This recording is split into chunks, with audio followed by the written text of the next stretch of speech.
Wek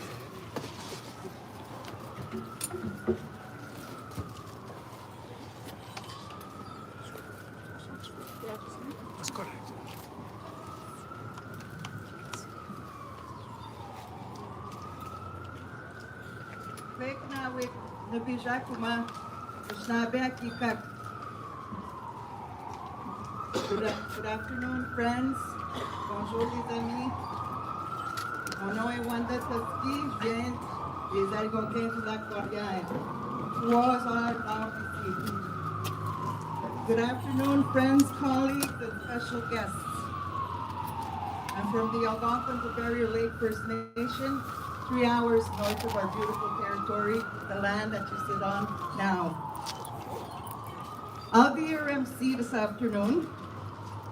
I'd like to thank you all for joining us for today's Survivors Flag Ceremony. Miigwech. I'd like to begin by acknowledging that the land on which we are gathered today, on this unceded, unsurrendered territory, is the land of the Algonquin and Anishinaabe Nation.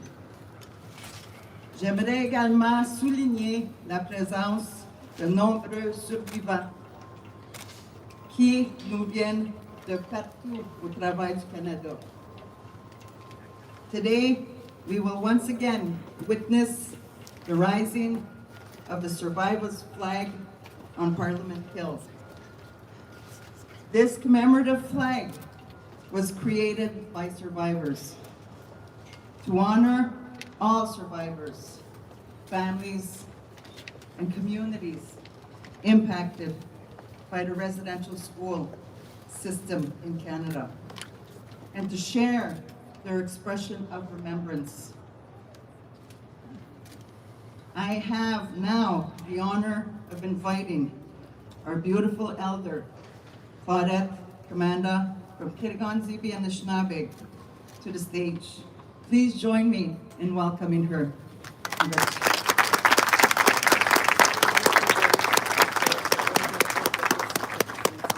Miigwech, Wanda, those beautiful words that you said, and acknowledging the survivors and acknowledging what this day represents.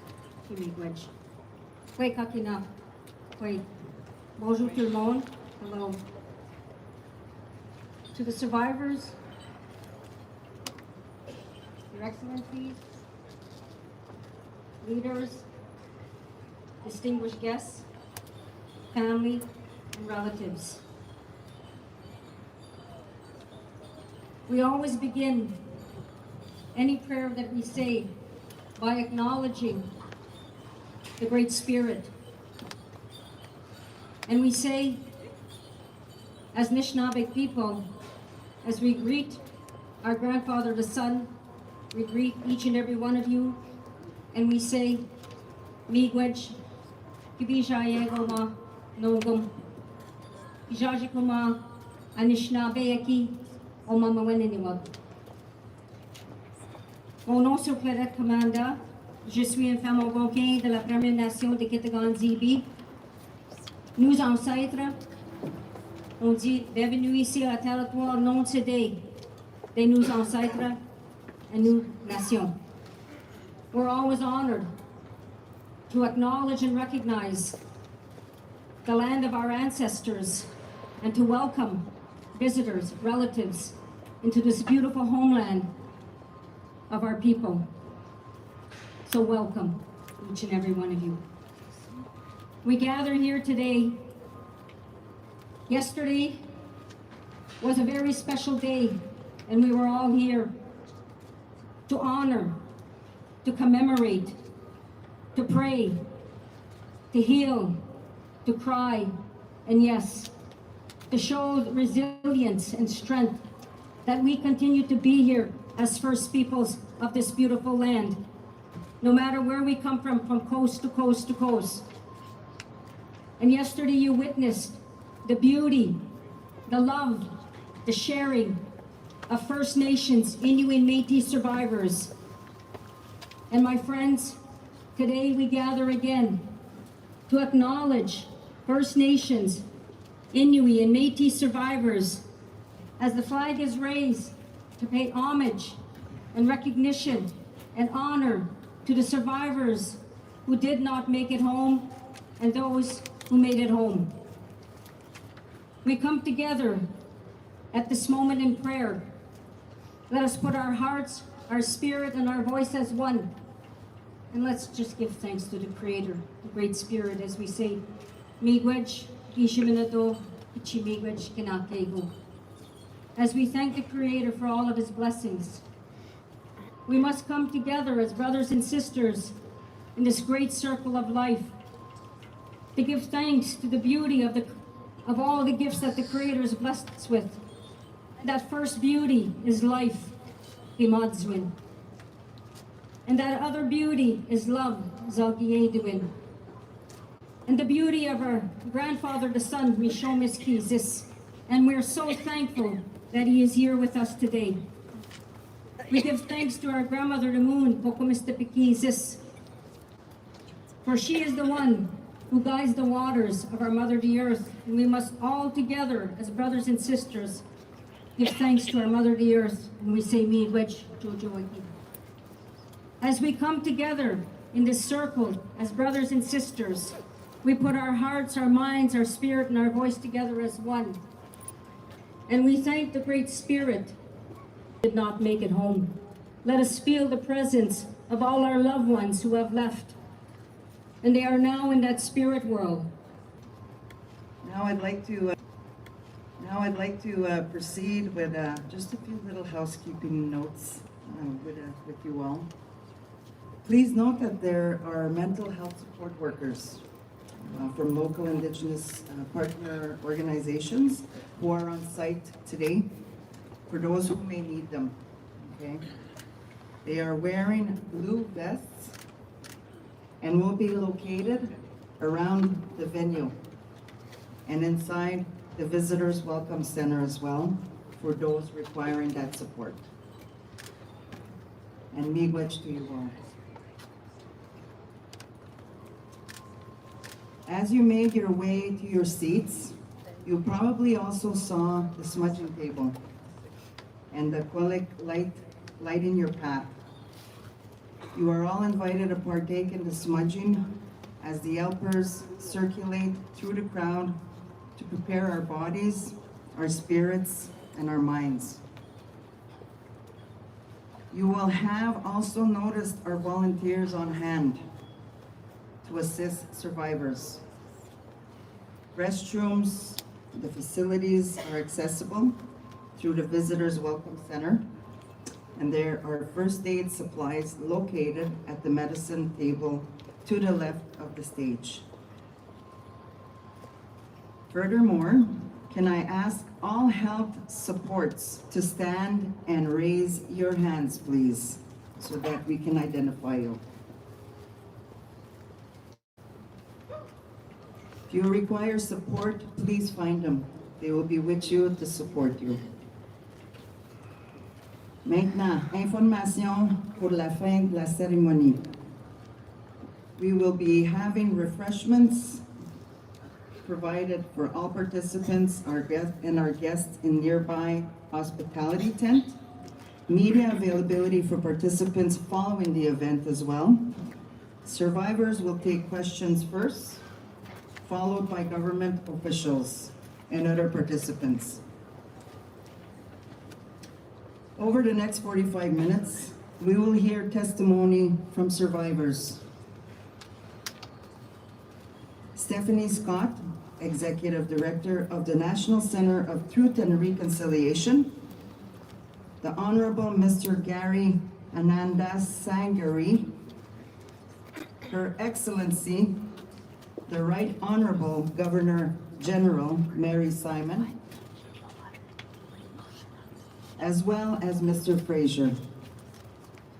And we will have an honor song performed by Blackfoot Elder and survivor Keith Chief Moon to conclude the ceremony in a good way, followed by Eagle River Singers.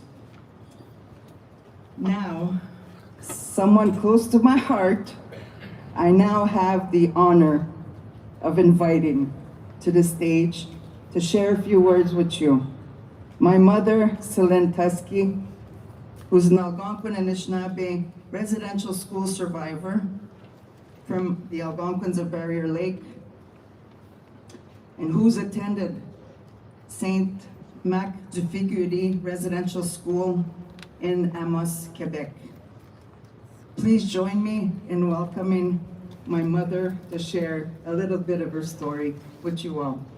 Miigwech.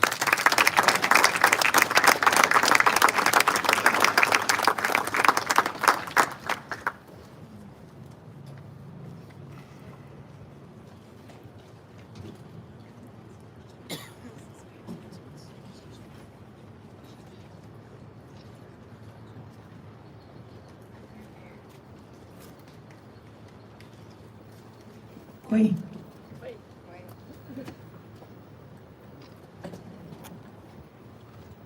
Koy ke lagi bisa yek ke ginuag da pen manum bedugo no komegi jgak michke ka gidos nos ka bio de seik tabskots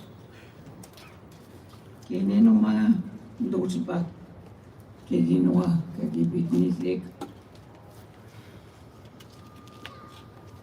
Je suis aussi le bienvenu de moi-même. C'est un territoire des Algonquins et Anishinaabe. Nos familles, nos enfants, nos arrière-grands-enfants, nos petits-enfants. C'est le moment encore de dire qu'on est toujours le bienvenu dans le territoire qui n'a jamais été cédé. Miigwech. Mon histoire que j'ai été conduite par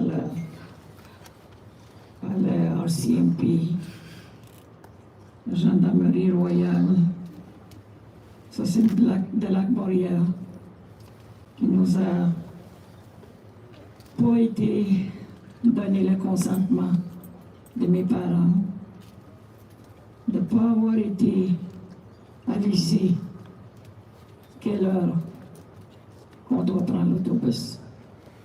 Ça a été, mais soudainement, non averti. Le trauma qu'on a vécu ensemble avec ma communauté, on était 50, 60 jeunes qui parlaient le même langage que moi, que le même âge que j'ai eu, que j'avais quand on est partis ensemble. Le trauma aussi existait déjà dans la route vers le pensionnat. Nos langages, notre fierté, ça n'existait plus aussitôt embarqué dans l'autobus.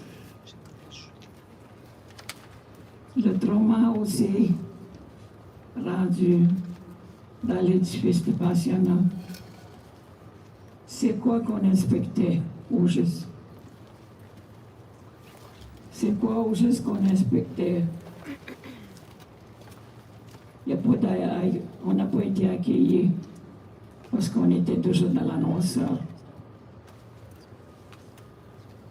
On était déjà dans l'annonceur pendant les coupes de cheveux, pendant les douches chaudes, très chaudes, pendant toutes les steps du pensionnat. J'avais aucune idée de la direction où je suis allée. Oui, mes parents. On n'était pas accompagnés.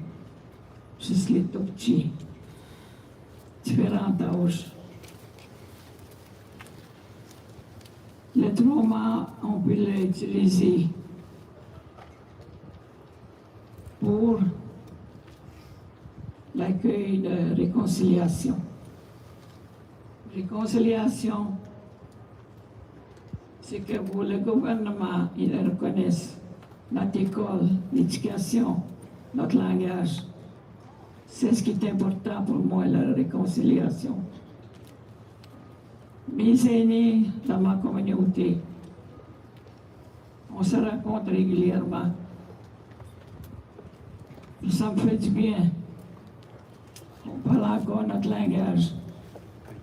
Ça fait du bien de voir ma famille, mes petits-enfants, mes petits arrière-grands, grand-bébé. Aujourd'hui, un an et demi. Ça, c'est ma descendante. Je suis Algonquin, c'est lac Boréal. Aujourd'hui aussi, on fête nos moments de vie. La forêt nous appartient. C'est ce que le gouvernement doit comprendre. C'est un territoire pour nos petits-enfants. Soyez à l'écoute de ce qu'on veut. Notre langage qui soit situé à l'intérieur de l'école. Moi, j'ai 3 minutes à parler aujourd'hui. Je suis parti en 1962 jusqu'en 1970. Ça fait pas 3 minutes la vie qu'on a survécu. C'est un moment intense. L'harmonie que j'ai eue avec ma famille, je l'ai soutenue avec ma famille.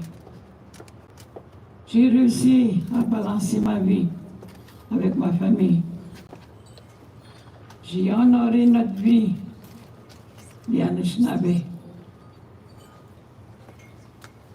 On a utilisé notre médecine dans le bois. Mais aujourd'hui, la foresterie a détruit nos racines de bois. L'environnement est important pour nous autres. Pour développer notre balance de vie, on a besoin de travailler ensemble. On a besoin de fortifier notre guérison. On a besoin de fortifier la langue dans toutes les écoles Anishinaabe. Mais oui, kagi de bajmoan gavach. Jamanas chiga dek de kinan. Chikske bijge odu ikone gayem nendemi. Kanamage migomak. Anishinaabe moin jadu kumashki minan jab jatuik. Jamanaji dek. Jamana ginonda nanyo. Jamani nen moin bamadzio ja. Me wedi nin gajan kadman. No madzio. Me wech.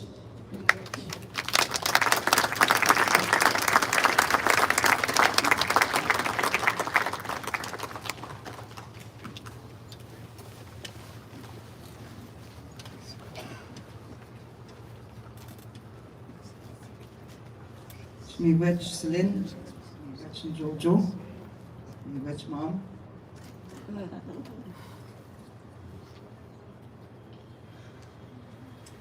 We will now hear from another beautiful, honored survivor, Connie Marasti. Connie is a proud Two-Spirit Swampy Cree trans woman from the Opaskwayak Cree Nation in northern Manitoba. Please join me in welcoming to the stage Connie Marasti.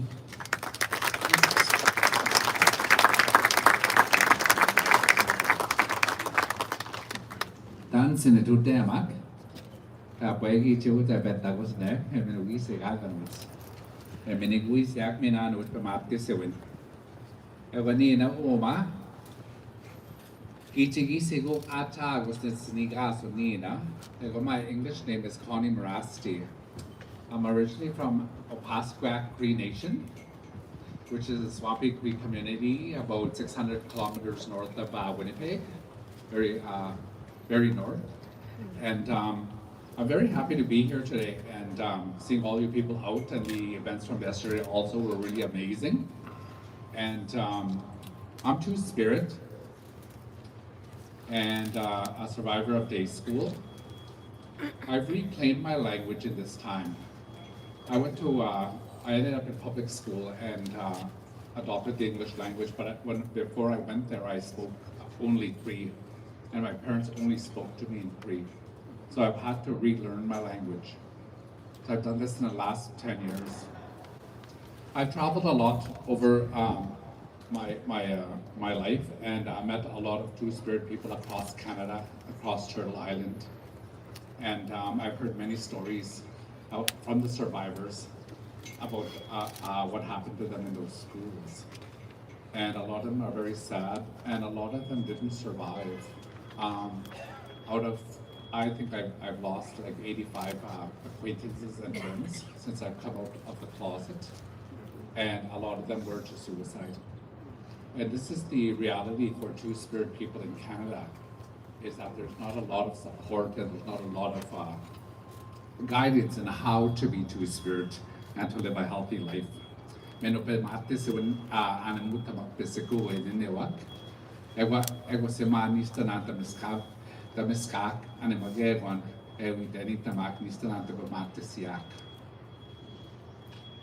My work with Two-Spirit people in Canada is long and it's ongoing, and we're always fighting to claim our rights as people in this country.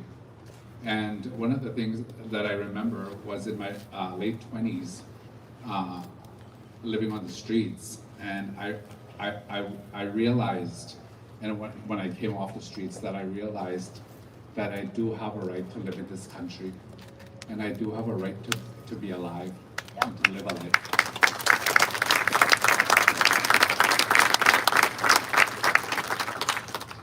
One of the works that I do is I work at the University of Winnipeg, and we have created a Two-Spirit archive with the university, and I'm on that committee that directs that archive. And we don't have a history of Two-Spirit people in our country.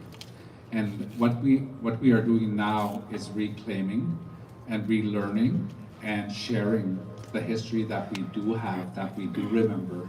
And this is what I work at very, very diligently in my life, is to reclaim that history for our people, all our people across Turtle Island, to know and to see that we do exist, and we do live, and we do engage all the communities across Canada. And for that, I'm always grateful. I continue to do the work. I worked with a friend of mine in Vancouver who did a lot of community outreach with the Two-Spirit community there. And she took 14 people from the coroner's office in Vancouver and took their remains and buried them on her mother's property. And because their family would not have their Two-Spirit sons or daughters come and be buried on their land. So that is the reality of Two-Spirit people when they're not engaged, they're not encouraged, they're not loved. Is that's what that leads to, is that they pass away alone and nobody claims their bodies. And so with the Two-Spirit survivors, and that was one of them in Vancouver that was telling me these stories, is that they want to be acknowledged. I do ceremony every year. I do a honor ceremony for all my friends, all my Two-Spirit friends that have passed on. I was told by our ancestors that that's my job, because our Two-Spirit people that passed on are not remembered by their families. And they want to be honored, and they want to be remembered. So I do that in my own little way with my family in Opaskwayak. And this is the work that nobody wants to do, but I've been given that, and I've been shown in vision, I've been shown in ceremony, I've been shown in Sundance, that I am directed to do this work. And I'm grateful every day that I'm given. I'm almost 60 years old, and I've been in this work for 45 years now. And I'll continue to do this work because it fills my heart and it helps me to remember all the wonderful people I met in my life, in my journey, and I didn't have a lot of time to stay here on this earth. And so for that, I'm very grateful. Thank you.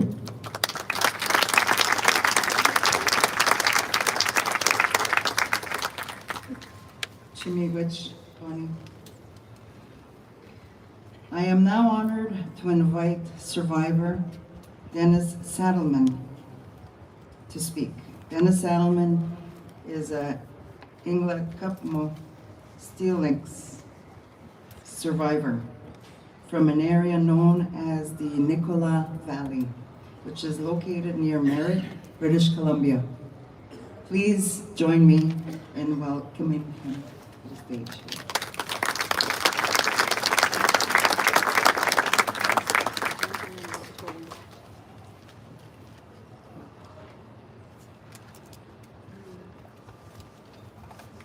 Of course, in Welsh, it means great uncle. I believe I can be a great uncle to the mountains and the trees and the rivers.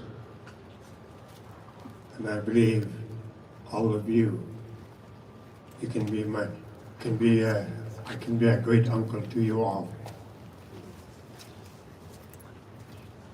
My experience in the residential school, you know, I had a devastating experience with my language.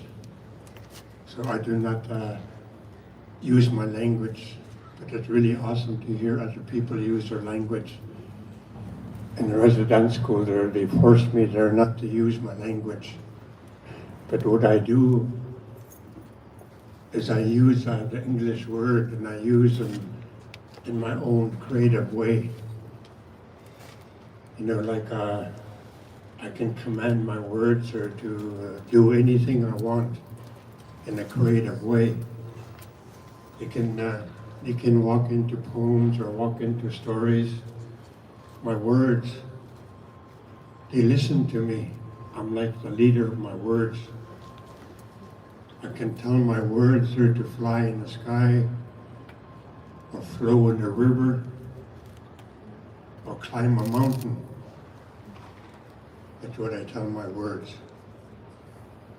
So it's a very honorable to be here with you.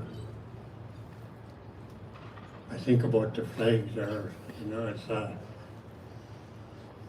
I think about all the other people there that fought and, you know, under a flag there, maybe like in Europe or the First World War and the Second World War. You know, they had to fight under a flag. There's a survivor's flag. I proudly will stand with the survivor's flag. The survivor's flag is about honor and respect of every residential school survivors and for those who never made it home. The survivor's flag is about cherished memories and devastation memories of every resident school survivor. The survivor's flag is about wonderful families and wonderful caregivers who were left behind when their children went to residential school. The survivor's flag is what we need to do today. There's a lot of work between us and the government, between us and the churches, and between us and our healing. The survivor's flag represents we are still fighting for justice. We are still fighting for freedom to live on our own land. The survivor's flag means we are warriors. We are still here. Remember the children. Remember all the children. I remembered when Happiness tried to walk into the residential school. But this is what happened to happiness. Happiness was jumping with the child. Happiness was playing with the child. Without warning, a swift hand appeared. Whack! On the side of the head, the child fell to the floor. An angry voice shook the child. You cannot be happy here. You cannot be happy here. Sadness came and helped the child to his feet.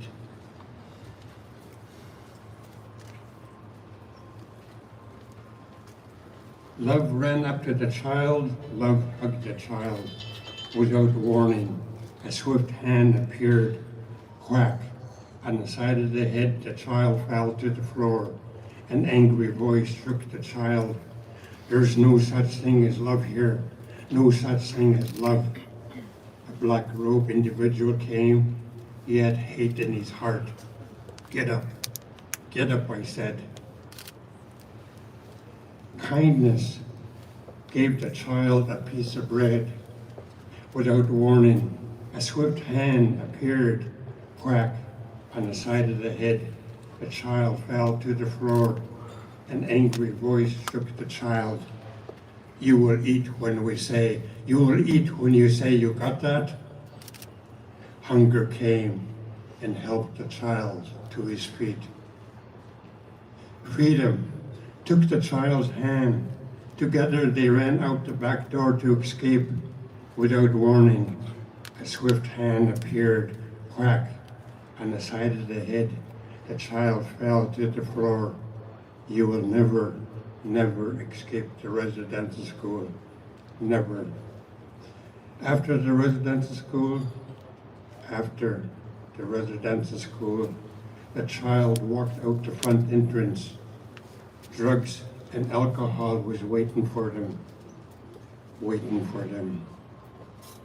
Remember the children. Remember all the children who went to residential school.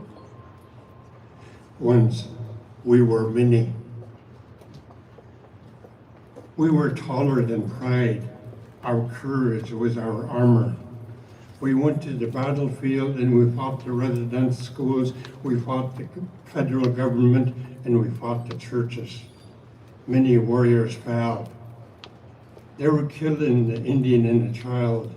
Many warriors could not speak their language. Many warriors had their identity taken away. Many warriors could not follow their ancestors' way. Once we were many. We were brave. We stood up for our children. We stood up for our grandchildren. We stood up for the unborn. We fought the residential school. We fought the federal government. We fought the churches. Many warriors fell. Darkness swallowed them. Alcohol killed them. Drugs took them. Many. Do not forget those who are gone. Do not forget those who are still with us. We are warriors. We are survivors. Our perseverance, our resilience made us rise, made us tall as the mountains. Once we were many. The fruit called oranges, they wore their orange peelings to honor the residential school survivors. The sky in the morning, the sky in the evening, they wore their orange skies to honor the residential school survivors. In the fall, the trees, they wore their orange leaves to honor and respect all the residential school survivors. To raise our flag, we will raise our children in a good way. To raise our flag, we'll raise our voice. We're still here. To raise our flag will wave in the wind. Our flag will wave to the future.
Miigwech Dennis.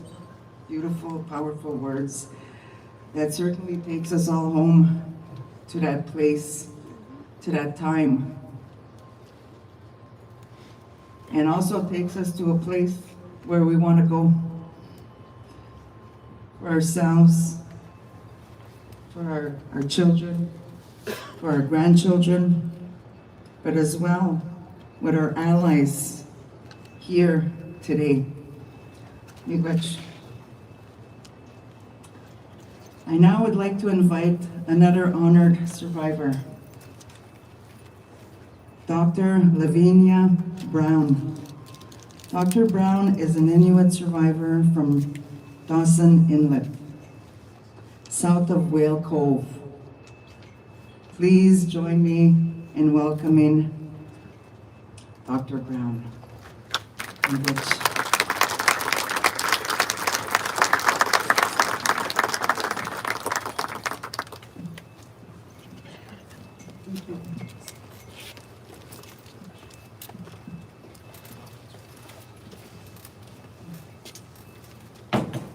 Kuyan na may ang iyumi.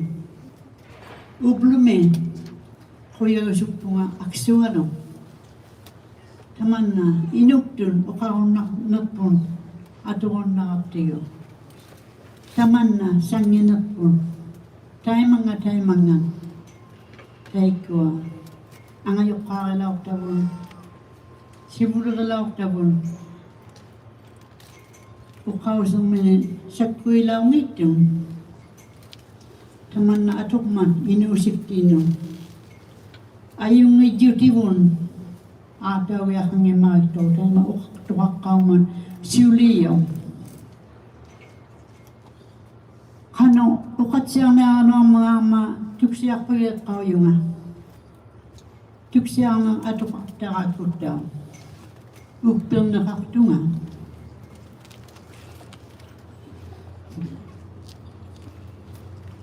Ila iglaw suklak tunga ublume ayong naon na tualuman tawa ukalimayag ka tawduk taw sikaw tiyo tusak taw sikaw tiyo nunap tini ungasik tualume good afternoon everyone and good afternoon all the survivors, the elders, everyone, all the Canadians. Yes.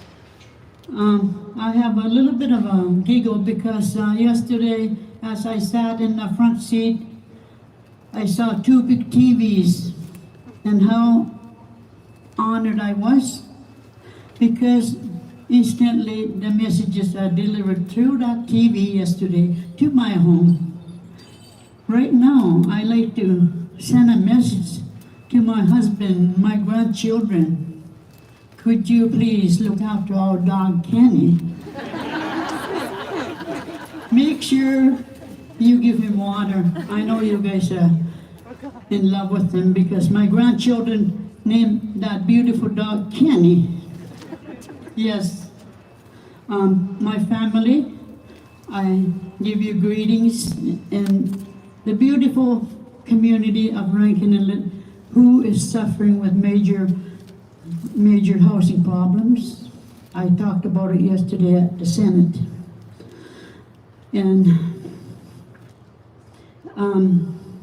overcrowding, shortage of housing, it's real back home. It's causing enormous amount of stress, mental illness especially. 22 people can live in two-bedroom home. Just think of those 22 people overcrowding. Who's going to cook today? Maybe they're not working. Maybe they're on income support. Maybe one of the teenagers is working out to school and bring home his check and maybe he bought food that you could cook quickly in the microwave. The smell. The 20 people are hungry. The smell smells so good. Is there enough for every one of us? So those are reality in Rankin Inlet. my brother, about 2 years ago, a year ago, he got kicked out in the middle of the winter because he won't take the COVID needle. I thought we were Canadians, we have right to say what we want and what we need. He got kicked out for refusing, for not getting COVID needle. And he had no place to go. He lived in his truck. That's serious. And my son is homeless. He was living in a boat. It's getting cold up there. So my husband and I said, that storage room, we could make a bedroom for him. So that's what we did. Housing is a real problem. And we are pleading to get more infrastructure and housing. I know they're trying very hard. What happened? Why did it go so bad? It was never like that. The government came. They did projection. This many children, and when they get to be this old, maybe they'll have this many children. Population was counted all the time, but over time, something wasn't right. The population is growing so fast, our government, I don't think they can keep up. And one more thing I like to say about our Canadian Constitution, Charter of Right. It's there. I remember I was quite young, 1982, the Charlottetown Accord. It reads, the three groups were recognized: Inuit, First Nation, Métis. That's the order that's in. I'm often asked, how come it's like that when there's a Constitution of Canada, Charter of Rights? I said, I don't know, I'm not there. You have to speak up. We have to speak up. That's the only way we'll be heard. So, because of that little bit of difference, and it's not followed by federal government, their junior government, like in the provinces and the territory, are copying. For instance, Nunavut Housing Corporation looks after all houses in Nunavut. And they make policies that are hurting people badly. One of the policies they made way back in maybe late 1900, around 1998 or early 2000, somewhere there. The policy was, there was a lot of child sexual abuse going on, intergenerational, from federal day school, from residential schools. The policy said they're gonna have bedrooms, one for males, one for females, children. Oh, that looks promising. Ooh, we were happy. Never happened. Never happened. Then another policy came. Elders are going to be priority. For a while it happened. Probably the pick and chosen and favoritism, nepotism happened. Numutu, they completed that. They forgot about it. Elders, not priority. Not when I have a sister and a brother-in-law who are 80 years old, living out on the land, no running water, no toilet facilities. They still carry out the bucket. They still haul water and ice. That's 1950s era. That really hurts me. How come they can't fix it? Is it carved in stone? That's two policies, not good. Then last fall, big policy came from Nunavut Housing Corporation. There's going to be no more smoking all these public homes, public housing units. No more smoking. They're going to smoke so many feet away outside. That never happened. So why make policies that you can't honor? I can't, I'm not there, so I can't be a player. I was going to say that the survivors are strong, and I meet lots of survivors everywhere, and it's such an honor. They welcome me wherever I go. I made friends, lots of friends that I never knew before, and it looked like we've known each other all our life. So the survivors, we have to honor them, the elders, old folks too. I was such a slow learner in school because of the trauma, the impact from abuses, physical abuse and stuff like that. So I was such a slow learner, but today, in my old age, oh my goodness, I'm sharp as a whip. Yesterday, we witnessed that who were at the event yesterday, the gathering. There was a man, and there was a young man and a young lady, ballet dancing or something out there, and he was talking away. And I picked up something. He said, "We're going to change the world." See how fast I learned?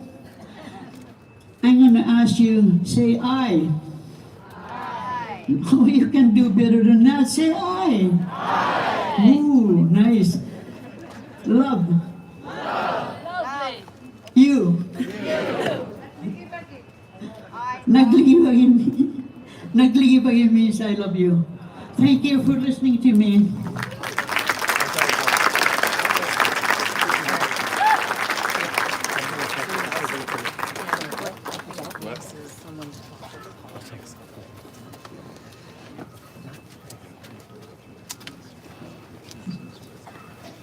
It's always beautiful to hear those important words, beautiful stories, and Chimigwech Dr. Lavinia. I am now honored to invite honored survivor Brian Norman to speak. Brian is a proud Métis Michif descendant of the Red River settlement and a survivor of the St. Charles Day Residential School. Please join me in welcoming Brian to the podium.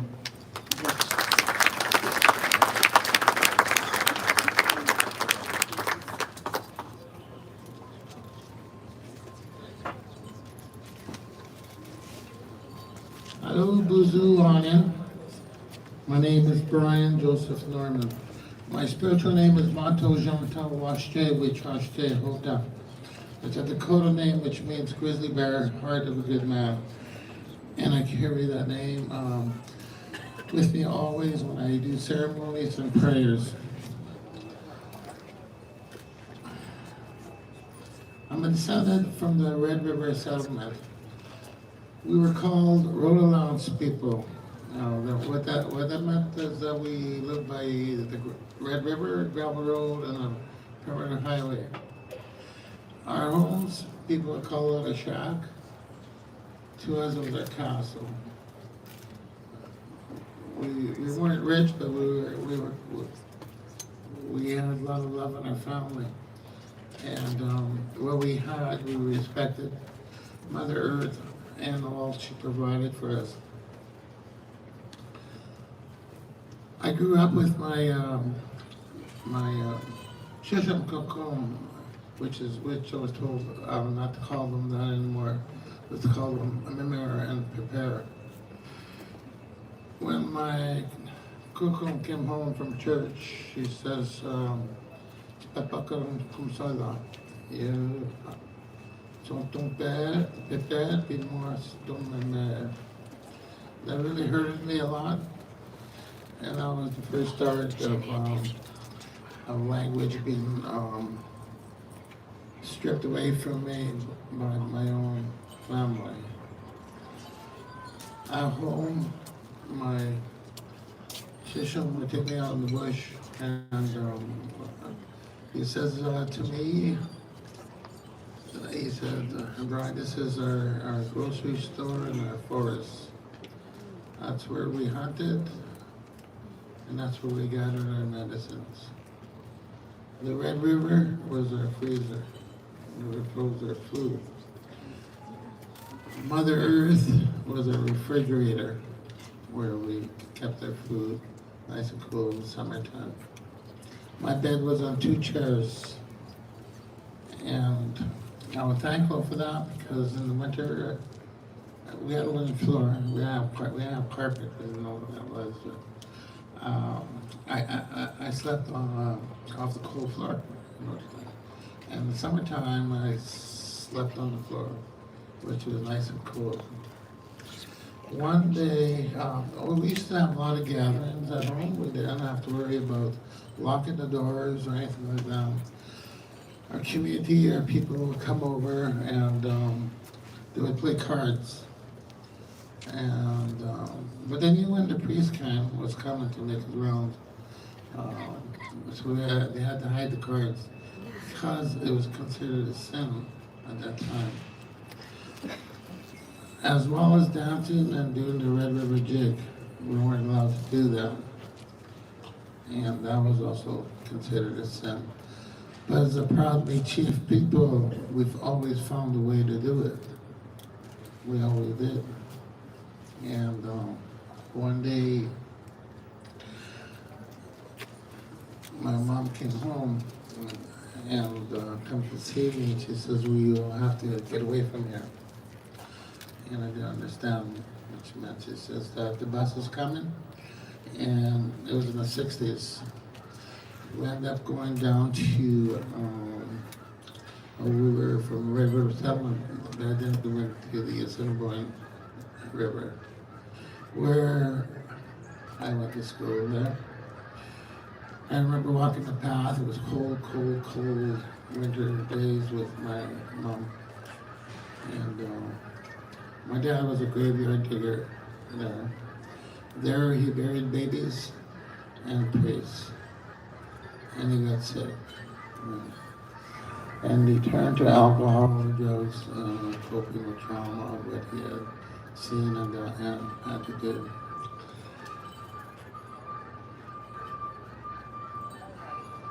I've been married 45 years to Madame, and she slipped away 3 years ago. And it was another traumatization for me because I woke up, she wasn't breathing anymore. So I did CPR, and all those feelings of anger, resentment, guilt, and hate, it all came out again. And I worked hard, and she slipped away with a massive heart attack. I have a son that also slipped away at a very young age. And but I also have 3 proud daughters of mine who I teach our culture, our Michif language, our spirituality, and to know who they are, where they come from, which is really important, and always be proud to be a Michif person. I'm very, very proud to be a member of the Survivors Circle. I'm also a spiritual caregiver, knowledge keeper, elder at Henley Correction Center, where a lot of our men, and I worked with women that are intergenerational from the residential school, and they are damaged, they're broken spirit, They have to learn to reclaim their identity, and I'm trying hard to do that to help them. So they need a lot of help. So therefore, it's important for me to be able to lend my voice, to teach and to help survivors and intergenerational survivors and their understandings of the Michif, the Métis people. I always say, and I was told, the Métis is a government word. Michif is their true word. That's who we are. That's a language we speak. So, yesterday I had the opportunity at the national broadcast for Remember the Children on Parliament Hill. And when I hear our children, the presence of all the people that are here and the orange color like you see, I saw a lot of tears, a laughter, a lot of sharing, and a lot of praying. And I say Chimikwich to each and one of you beautiful people for being there for all of us. And it makes me very proud and honored to be here to share my story, my experience, and also to share my language on the World Shirt Date and the National Day for Truth and Reconciliation, which we call reconciliation, we call that. So it's essential that we teach the Canadians, both Indigenous and non-Indigenous, of what survivors endured at residential schools. This is our part of our journey to reconciliation. Today, as we raise the survivors' flag, we are reminded of the significance of the flag and what it means to the survivors. I am honored to represent my people and our history once again today. Zwaji Chimikwich, I have a lot of stories to share about my experience at school, and I've been traumatized. Every time I spoke my Michif language, I got hit by a big stick. They call it a yard ruler. I know that now, but I didn't know that then. And it hurted. All I did was cry and cry and cry. And then I was taken to a dark room. It was dark, and I knew something was happening down there. I said, no, no, no. She was always scared. Oh crap, and crying, I'm scared. I pray every day, and I give thanks to Creator for life, and for good health, and for strength, to be strong, physically, mentally, emotionally, and spiritually. I always say it's very important to teach ourselves, our children, our youth, elders to learn how, and if we got to do that, learn how to share our feelings, our thoughts, and share our gifts. Learn how to cry again. Crying is a medicine. You let go of a lot of bad stuff coming out.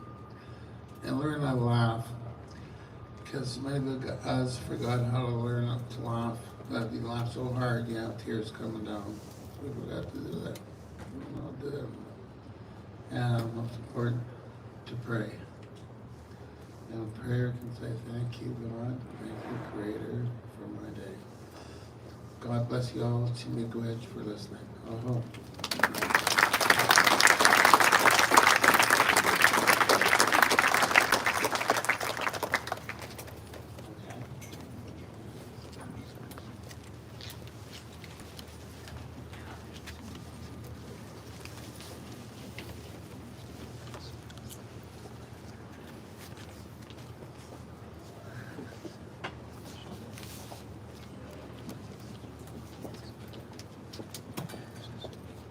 Miigwech Brian,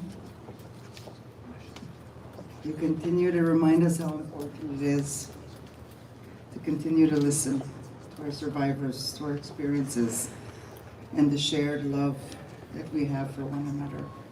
Which, moving forward,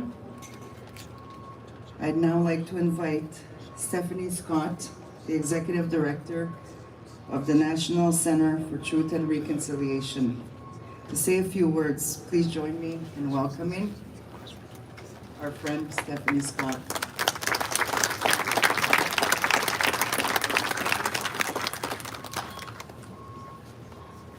Hello, everyone. Good afternoon. Bonjour, Miskwa Nakwatakwe, Indigenous Wabashishi Dodem. I'm coming to you from Treaty 1 territory today. Thank you to the survivors, the elders, and all leadership who are with us today. Your Excellency, Minister, survivors, you're in my heart.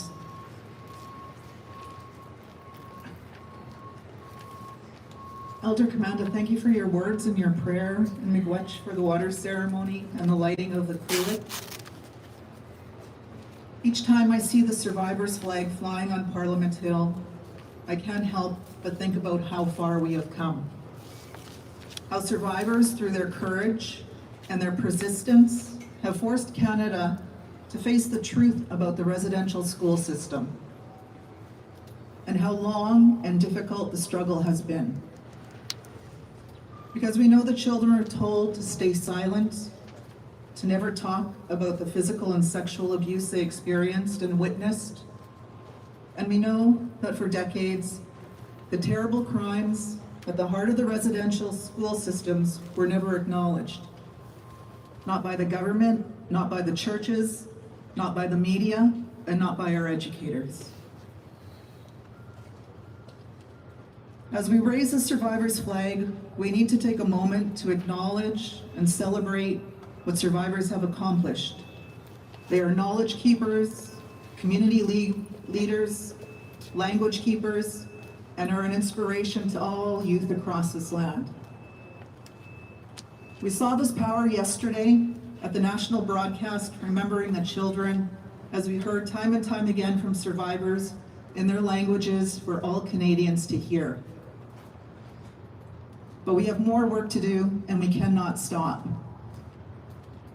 As a country, we still have a long way to go to heal the harms of the residential school system. We will never let Canada forget that they have an obligation to continue to address the harms done to our people.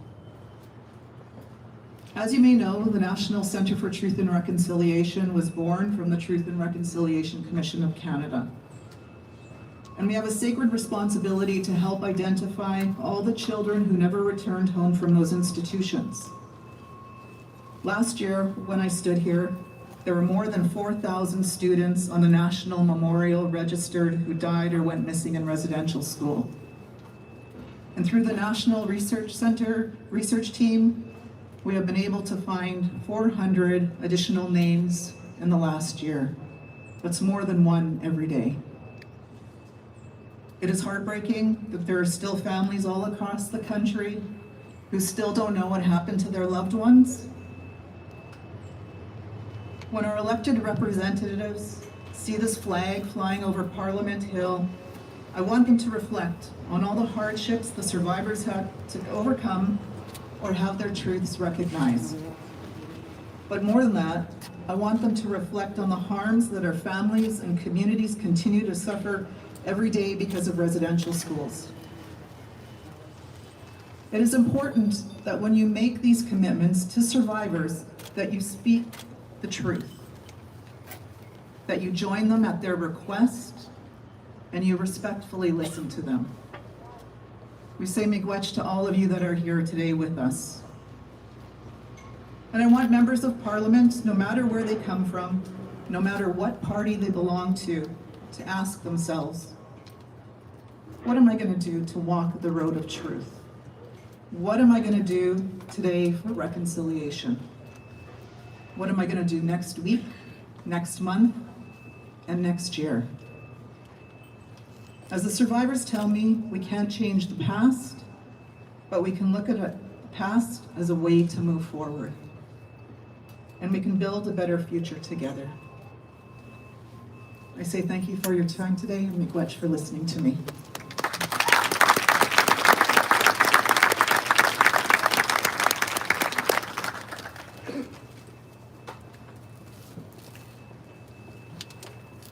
Miigwech, Stephanie, for your leadership in all of this process. Miigwech. Now I would like to invite and hear from the Honorable Minister Ananda Sangari. Please join me in welcoming him to the podium.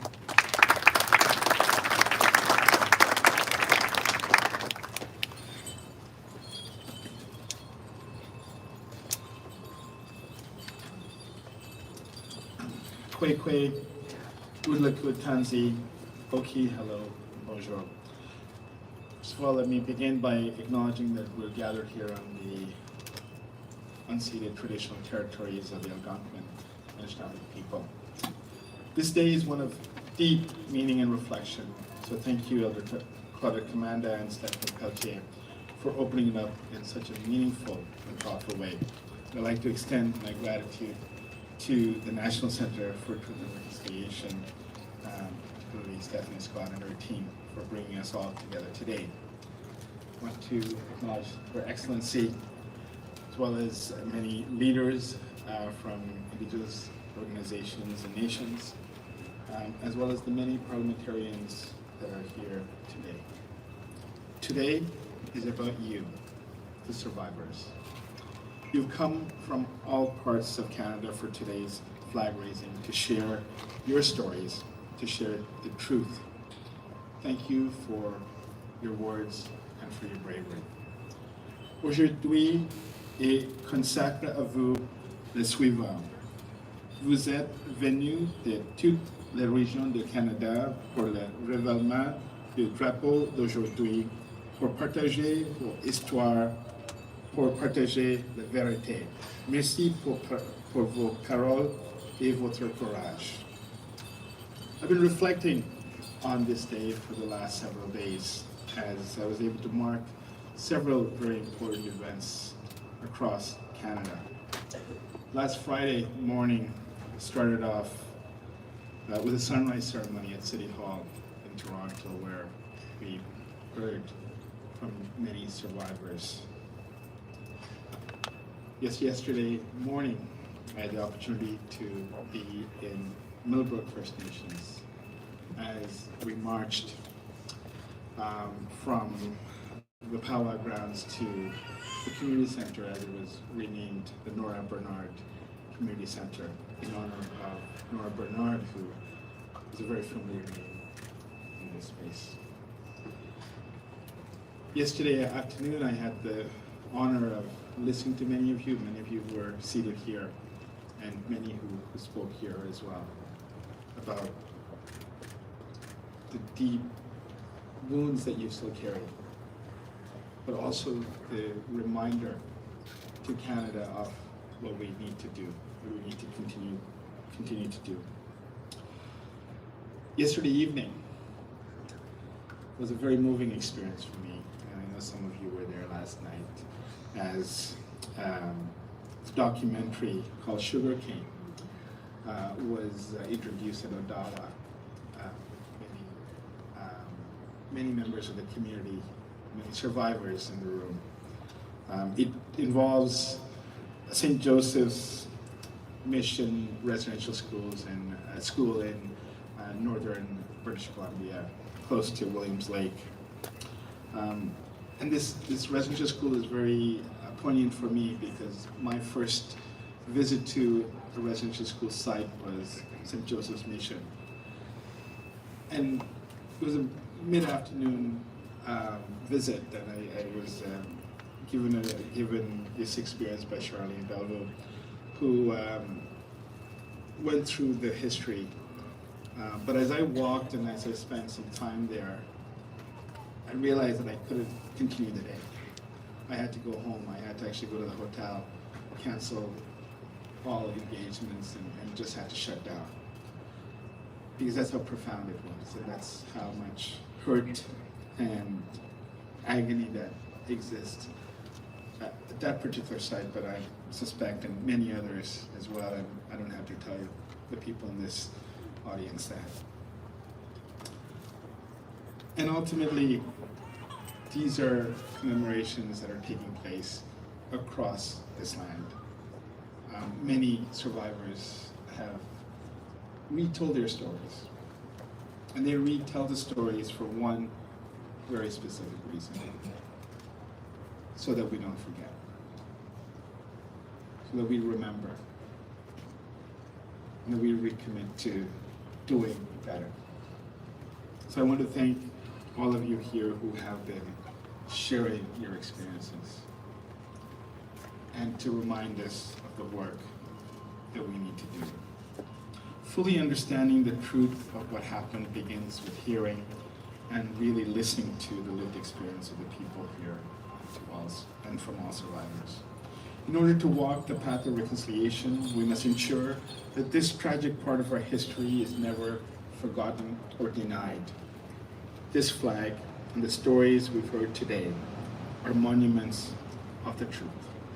Nous mettrons ouvre chacun des appels à l'action avec des partenaires clairs, la collaboration, la confiance, l'établissement des relations, la responsabilité, et la transparence. Finally, I want to just thank everyone for being here and the honor that I have of speaking about the work that lies ahead collectively.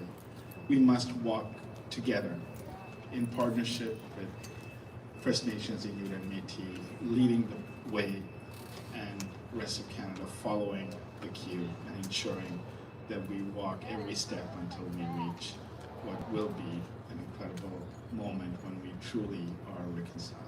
Thank you, Rach.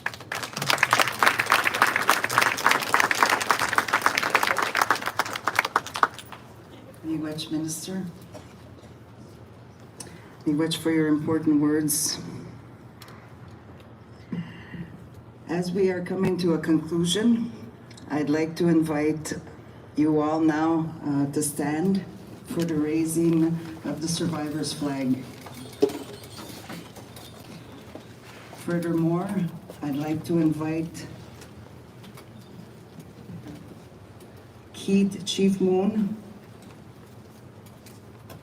to perform the honor song for the raising of the flags. Further, I'd like to request Minister Ananda Sangari to assist for the raising of the flag, and we would be honored if Her Excellency, the Right Honorable Mary Simon, Governor General of Canada, would serve as a witness. Aho, Ashadam. So we'd like to request the survivors together while the honor song is being performed.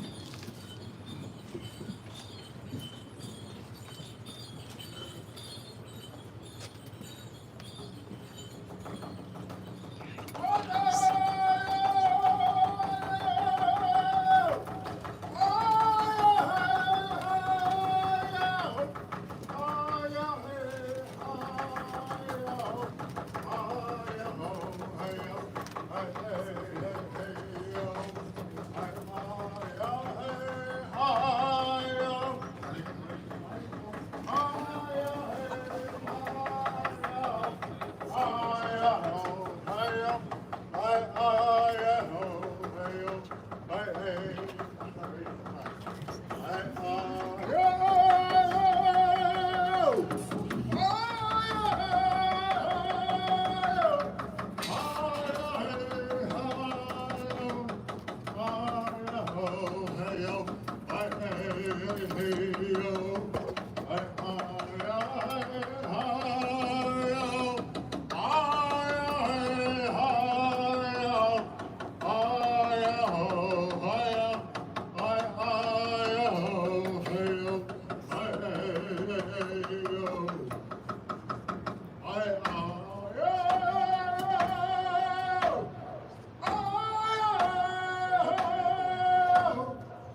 You may be seated. Miigwech for the beautiful honor song. Now we have the pleasure to invite Her Excellency, the Right Honorable Mary Simon, Governor General of Canada, to come and join us at the podium. Miigwech.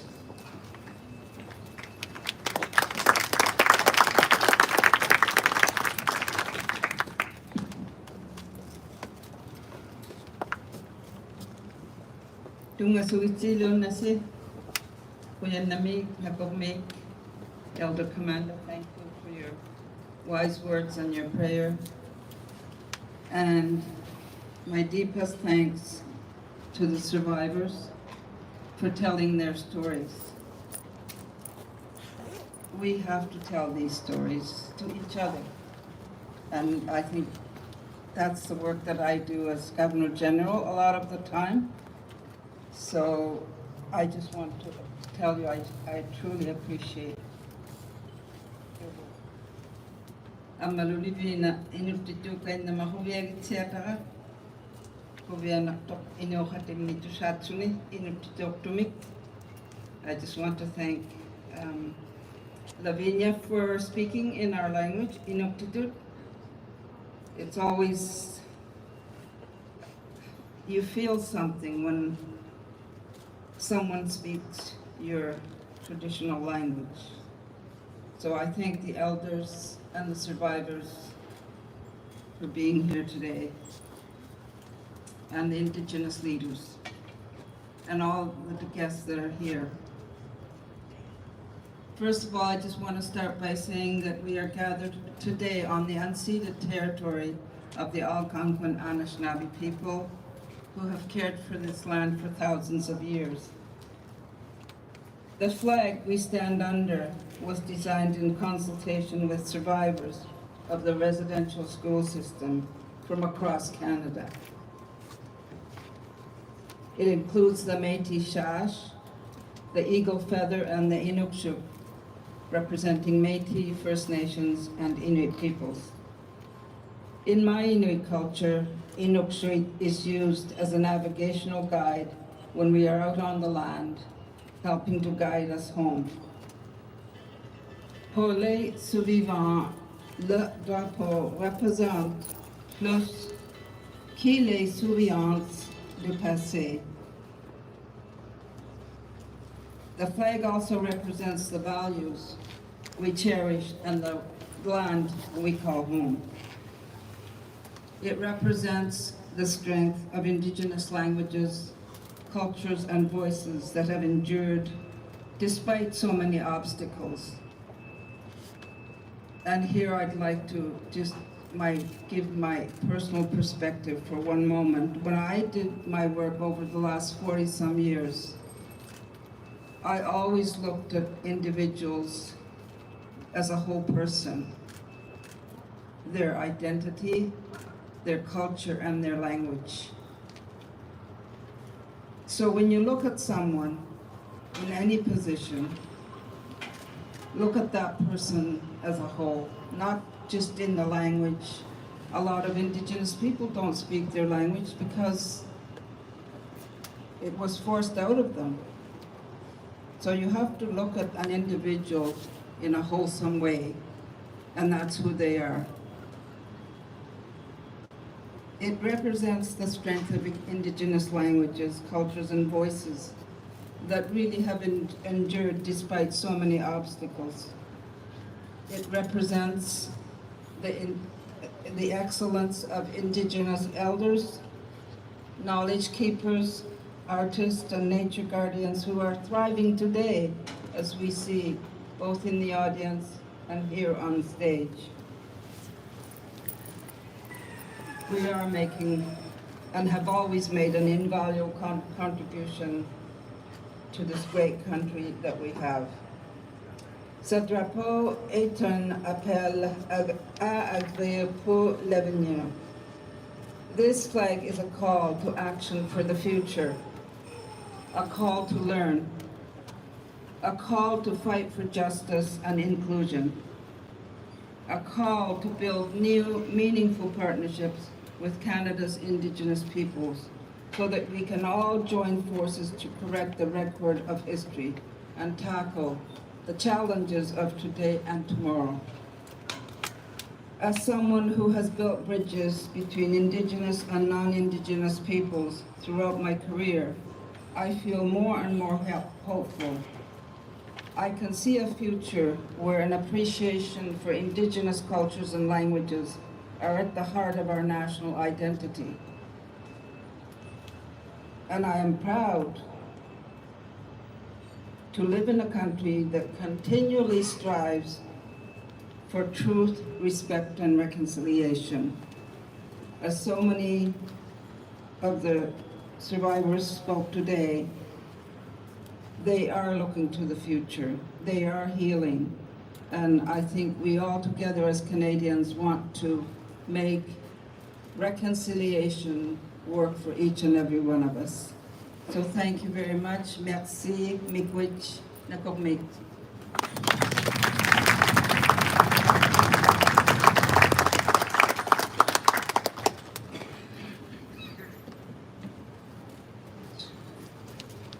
Her Excellency, the Right Honorable Mary Simon Chimiwich.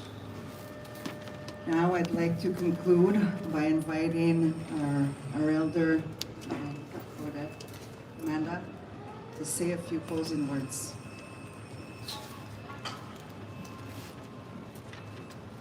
I didn't know I was going to give closing words, but Wanda's the boss here.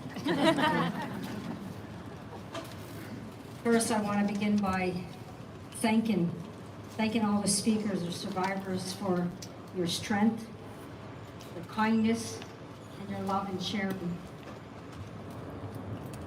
And to Minister Gary, I know you had a bit of difficulty, but you did it. It was just things happened the way they're supposed to happen. To Your Excellency, Mary Simon, always an honor and always a pleasure when you are with us and with the people. And thank you for those most beautiful, powerful words and acknowledging to see one another as who we are as humans. Remove those titles and let's see one another, our heart, our soul, and who we are. So Chimiwech, Kitagasuin, Chiminotagasuin. Thank you so much for those beautiful words. To all of you, distinguished guests, leaders from the various nations that are here, and Stephanie, thank you again for those beautiful words that you've said. And I know that your heart and soul is always with the survivors I've seen you for many years doing this work, and I can say that you are the right leader for that center, and your heart and soul is always with survivors. So, Chimigwechi Dongwe, I thank you for that love that you always have for us. And to all of you, the survivors, I say thank you. And survivors here today, as they were yesterday, they came from many nations, from right across the land, from coast to coast to coast. And it's always an honor and pleasure to gather here. And I see family members and friends from the various nations that are here today. And you know that my respect and my love are for all of you, the survivors. And the work that we do is always about the survivors, because we always have to remember that the survivors were children. Never forget that, they were children. And we do this work for the children today and tomorrow and those 7 generations that will come. And in a few minutes, you will see a young man, a child, who will gift us with the beauty of his dance. And we will hear the young men to share that song, and we thank those drummers as they welcomed us into this beginning of this circle. And we thank Odeshkan for dancing for us, but he will continue to dance for us. Survivors are here, and I keep saying survivors, because not only are we survivors on September 30th or October 1st, we are survivors every day, but survivors mean that we are resilient and we are human, and we continue to be here as the first peoples of this land, yesterday, today, and tomorrow, always, always, always.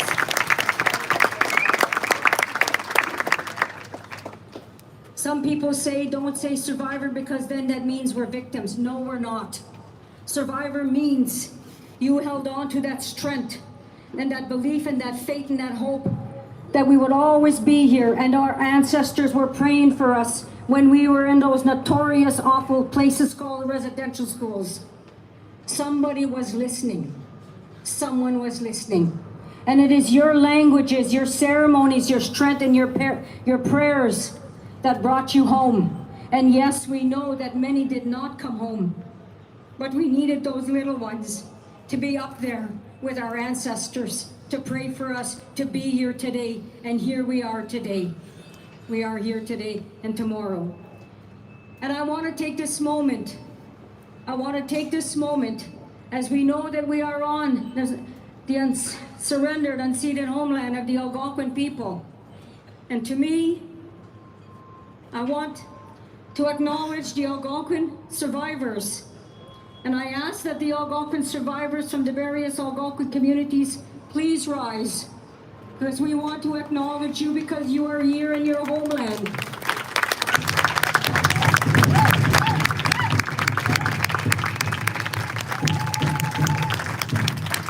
You are here on your homeland. We love you. We acknowledge you. We respect you. Wanda and I, yes, we are Anishinaabe. We stand here with you as our relatives. But together, we stand together with you, all this, and now I'm going to ask all the survivors to rise. And let's do this together as brothers and sisters in this circle called life. All the survivors, please stand. We acknowledge you.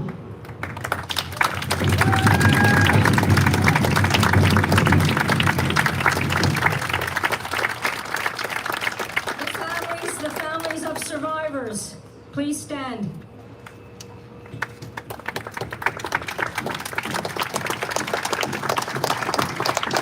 And now I want everyone to stand. Those that are seated, and if you can stand up, please stand. Because this shows that not only September 30th or October 1st or any whatever day, that every day we must stand with survivors. We must walk together in that sacred road called life. And more importantly, to uphold the greatest gift that the Creator has given us. And that gift is called love, Zogieduin. And let us show the Creator and our ancestors that we uphold that great responsibility to respect, to love, and to be kind to one another. And we all have that gift, no matter what color we are, no matter what creed we believe in, no matter what title we hold, no matter the race we come from. We all have that gift of hope. Hope is free. We all have that gift to love, and let's show that love, because it will be love that will change the world. And let's do that together. Chi miigwech ni wich kiwedo, miigwech kizagin ni galwabmin. I love you all. Take good care. And when we leave today and we come back in that circle, we will see one another again. Miigwech. Miigwech. Now I call upon Eagle River singers to bless us with that closing song and a Dutch gun. Thank you so much for that beautiful dance that you will do for us. Miigwech. Thank you.